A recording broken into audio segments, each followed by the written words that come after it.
So this is the back of a Hustler Raptor SD. And as you can see, this little trailer hole right here, where you'd put a trailer, it's getting kind of worn, getting thin. Won't be long, that's just going to break off and you won't be able to pull a trailer behind it. Now they do sell an attachment, but I'm fixing to show you the cheapest thing you can do to keep, to make sure this is strong. It requires a little bit of welding skill. So if you don't have welding skill, well, I don't know what to tell you. Educate yourself. But if you do, this is a quick way to strengthen that up to where you can pull a trailer around without having to buy an expensive hitch. You know, it'll cost you less than $1. Ready? Here we go. So one of the main things that causes that is that the pin is smaller than the hole. So whenever you put your trailer on and you're pulling 500 pounds, you get this wobbling motion in there, which eventually takes that soft metal out, moves it back, and eventually that's going to break off and you won't have nothing. So what I'm going to do is I'm just going to take a cheap washer that I found on the ground, or you can go up and spend a high dollar amount and you're going to weld it right there. Now you can, if you want a bigger hole, get a bigger washer. If you got a junk drawer like a lot of guys do, you probably got several of these sitting in there, and you just tack weld that sucker, weld it up pretty good. I mean, I wouldn't tag it after you get it into place, you know, weld it up a little better, and then you're going to have a pretty solid area. And the cool thing about welding is if it breaks off, well, hell, you can just weld yourself an entire back bumper if you want. But this is the easiest way to do this.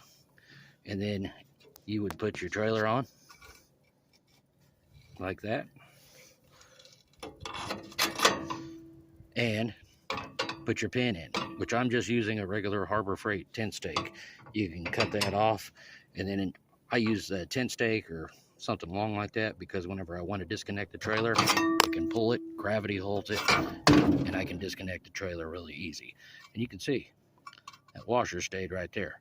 Now, that won't work, Mike. So before you grind on something like this, for you safety people out there, make sure you put this on there, you know, and wear yourself a pair of safety glasses like I got on. All right.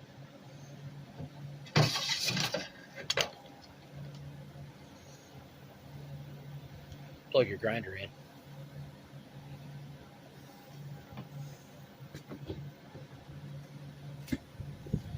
And make do with what you have. As you can see, I have a cutting wheel on here.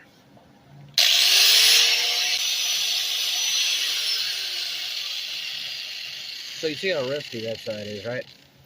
But when you run it across the grinder, you get it kind of clean. I'm gonna have to spin this around, and I could keep that side rusty if I want it.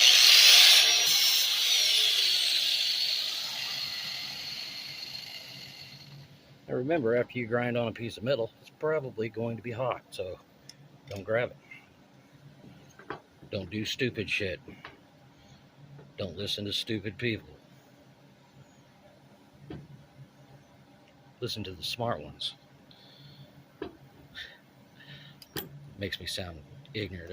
I'm not really that smart of a guy, really. But we'll get this done.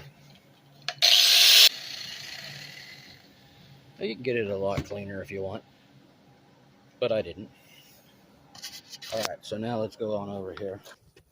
Now remember, if you're welding something, like that's going to fit over like that, but I need to clean that up too because I'm going to be welding on that. So I'm going to have to bring the grinder over here, grind that off. I'm going to take off this safety sticker right here,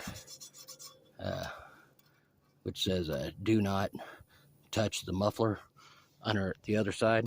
So they had to put a sign there that says do not touch the muffler. There's also a sign, I think, on here that says do not put your hand in the lawnmower while the blades are running. Anyway, I'll leave that to the people that do that, and let's get to the next step here. All right, so we're going to weld on this section right here, and I'm just going to angle grind that and get it shiny so the weld will stick good. If the camera falls off, well, I'm sorry.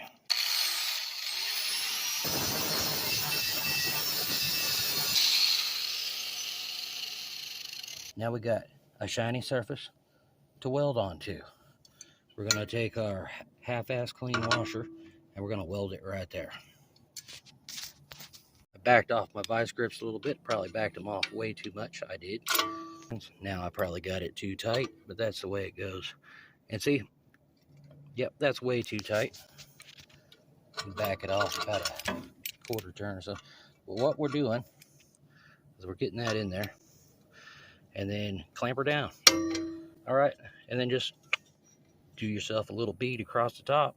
Hey, and if you're not the best welder in the world, this job isn't supporting a lot of weight. It's not going out on the highway, and it doesn't need to be a Department of Transportation or FMCSA certified.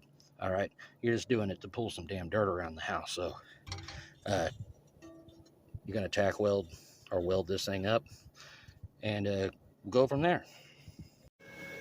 So when it comes to welding, you know, my safety glasses, which were my prescription glasses a while ago, I do like to wear sleeves, wear some gloves, and picked up this because if you're wearing a cotton shirt, cotton tends to spontaneously combust, and these little leather vests work pretty good at keeping the damn heat down. And this isn't going to be that long of a weld, so I'm just going to kind of let it drip in front of me. But these cotton shirts, you get some slag on them, they might catch fire. And that ain't no fun. It's a $40 welding helmet, all right? Nothing big. I'm using a Harbor Freight T25 to do this little bit of weld here. You can put your ground on. Check this out. So if you're going to be welding really close to that, you can actually put your ground on what you used it to clamp to and get in there and do that. So now let's do the welding. So now I want to break this wire off because that's a little bit too much wire hanging out there. Hang that somewhere, put it up there in the trailer, and then get yourself just enough wire. That's probably too much wire. And you see, it doesn't take much because this is pretty thin metal. All right, put one up here.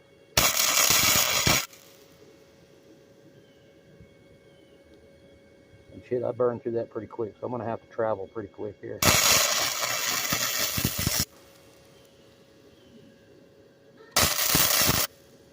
For you professional welding people, what do you think, the wire speed, or is it too hot?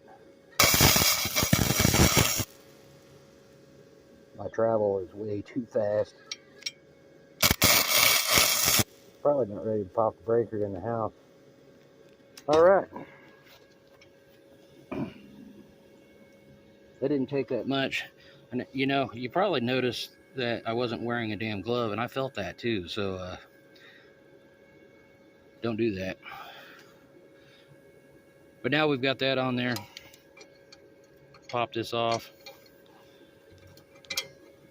You can see the welding doesn't take very long. It's mainly just prepping. But that isn't going anywhere. Now I can put the trailer up there. I can brush it off probably. And then get my tin stake or whatever pin you want to use. Stick in there and you can pull your trailer. And you fix the back of your trailer hitch area.